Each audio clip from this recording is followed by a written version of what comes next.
welcome back to my channel. If you are new here, my name is Rachel and this is a channel where I vlog about everything nursing related. So in order to choose the video that I would be making today, I took a poll on my YouTube community, which I still don't really get what that is, but anyway, I made a poll and you guys decided that you wanted to hear more about how I got into CRNA school. So if that is something that you're interested in, stay tuned and we will get into it. So I feel like I need to start this video from the beginning. So if you have heard this before, bear with me. But for those of you who are new, I feel like it helps to sort of frame my journey and give you a whole perspective of how I got into CRNA school. I was not a very bright or I guess applied student in high school. I never thought that I would be smart enough to go to nursing school. It was like out of the question.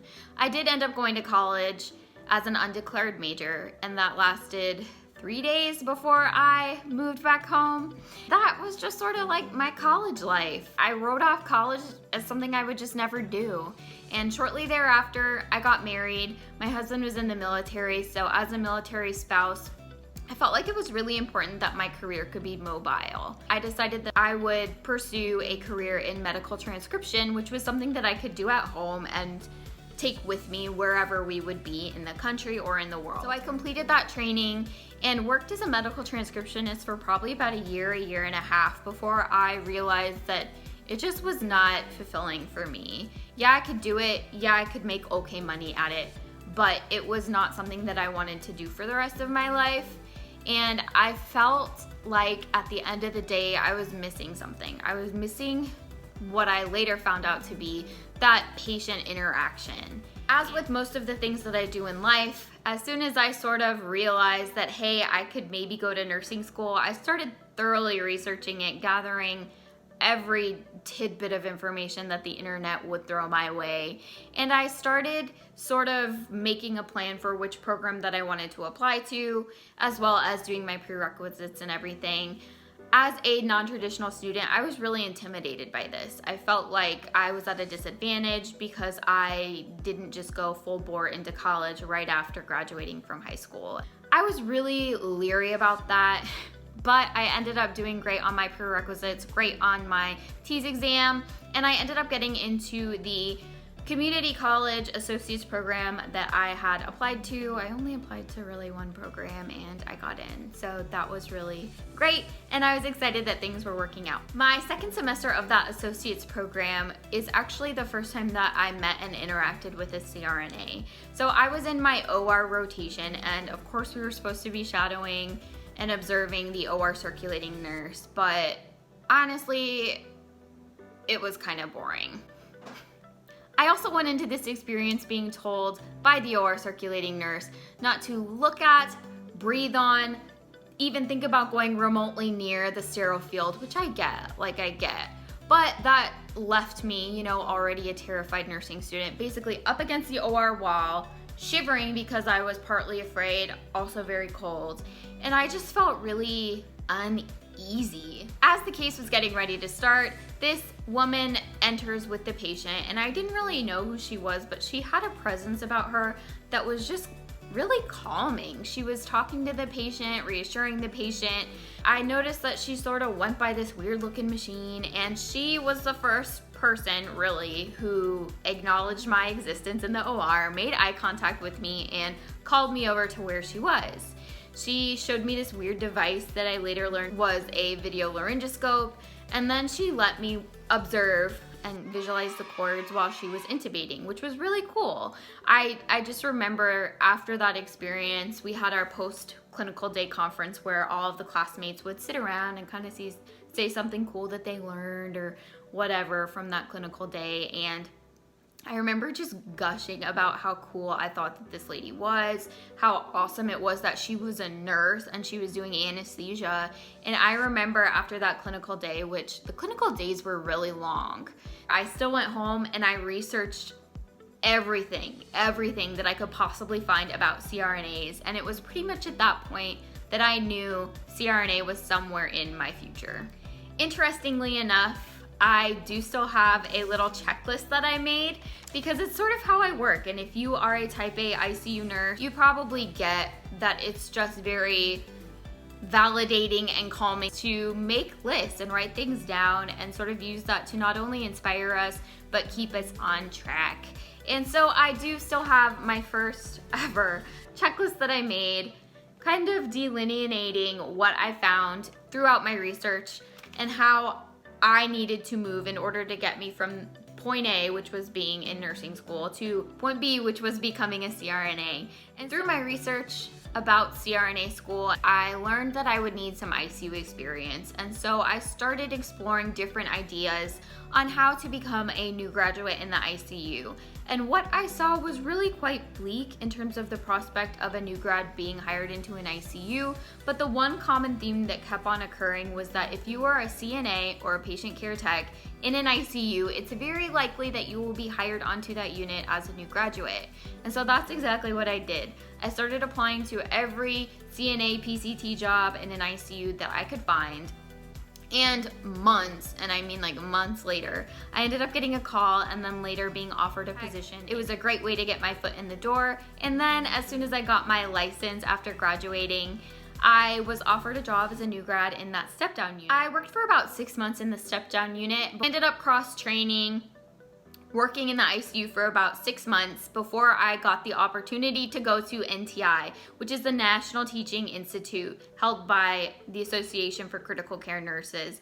And that was really like the aha moment for me, because up until this point, I was like, you know, well, I'm working in an ICU, and while a lot of times my patients are walkie-talkies and, you know, not really that sick in the ICU, I'll be okay. I just have this experience on paper and it would suffice. And in retrospect, yeah, it probably would have sufficed, but I am so incredibly thankful that I went to NTI and ended up being exposed to this whole new world of critical care nursing.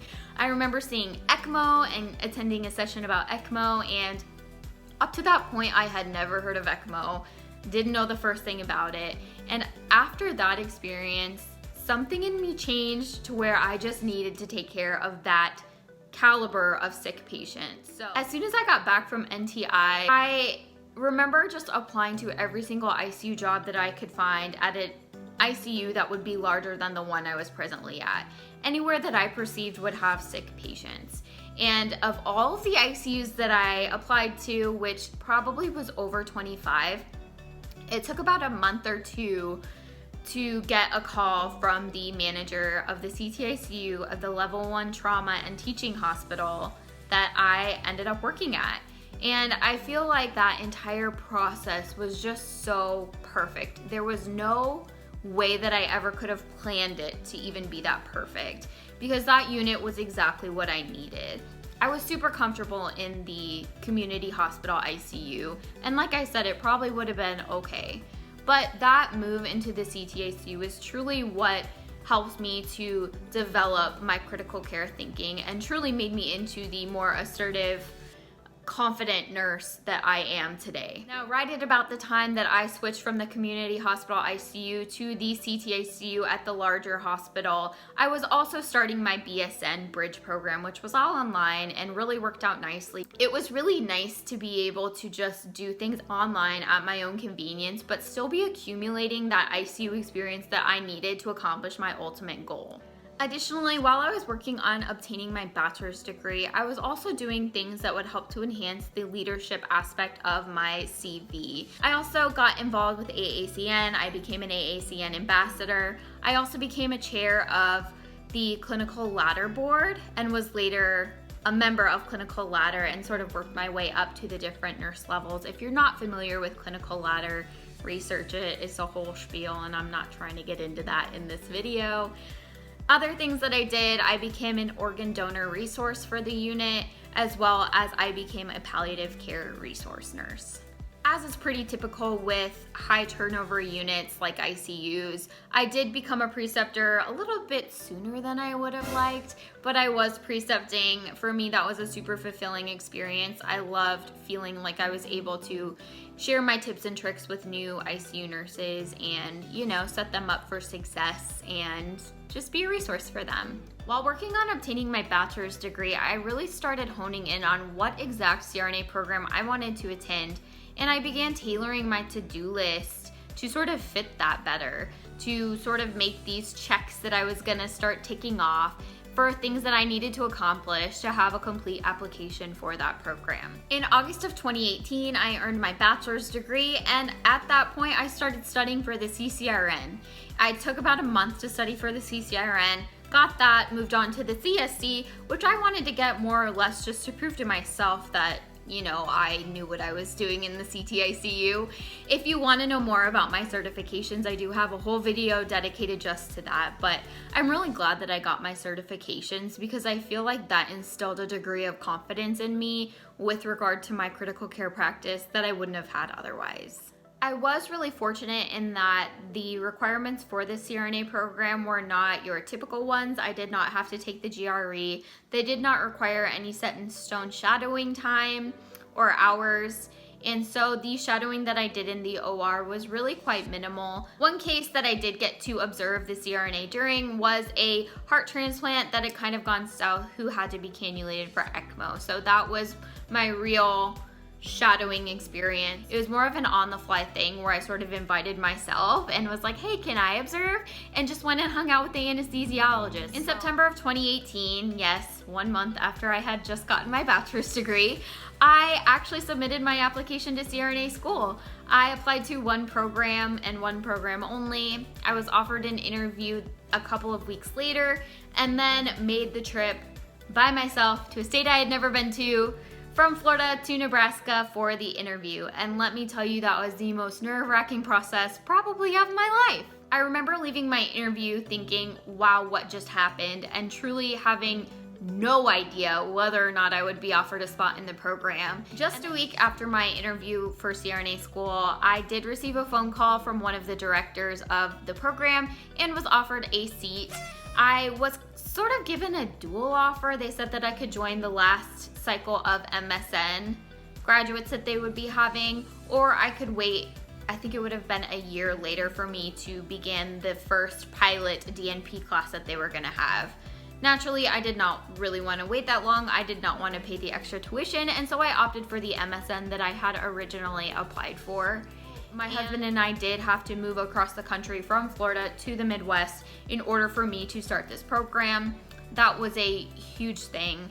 If it's something that you would want to see talked about in a little more in-depth, leave a comment below and I will add that to my list of videos to make. Throughout my journey to CRNA school, I think there are a few underlying concepts that I feel like could really help anyone else who is out there and pursuing CRNA school at this present time.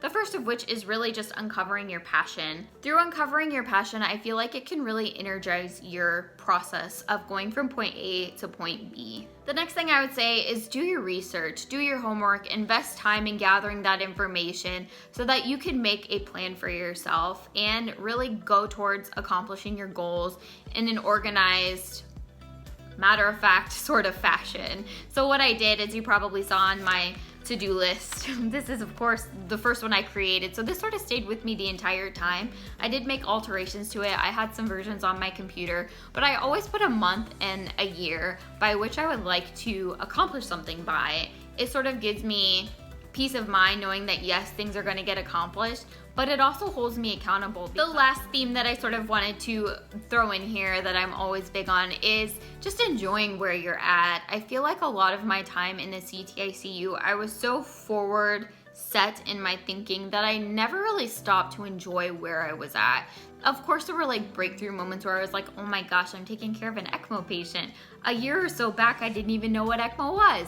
But I do wish that I would have paused and been present and reflected on that and truly embraced that experience for all that it was. Because now I'm in CRNA school and I'm sort of like, well, I sort of miss that. I never thought I would say that, but I do sort of miss being a CTICU nurse. So just be present, enjoy every step of the journey, and take what every day gives you and run with it. So that was my how I got into CRNA school video. I hope that you guys enjoyed this. If you did, give this video a thumbs up. Leave some comments down below if you have any suggestions for videos you would like to see in the future. And I will see you guys again next Sunday. Have a good day. Bye guys.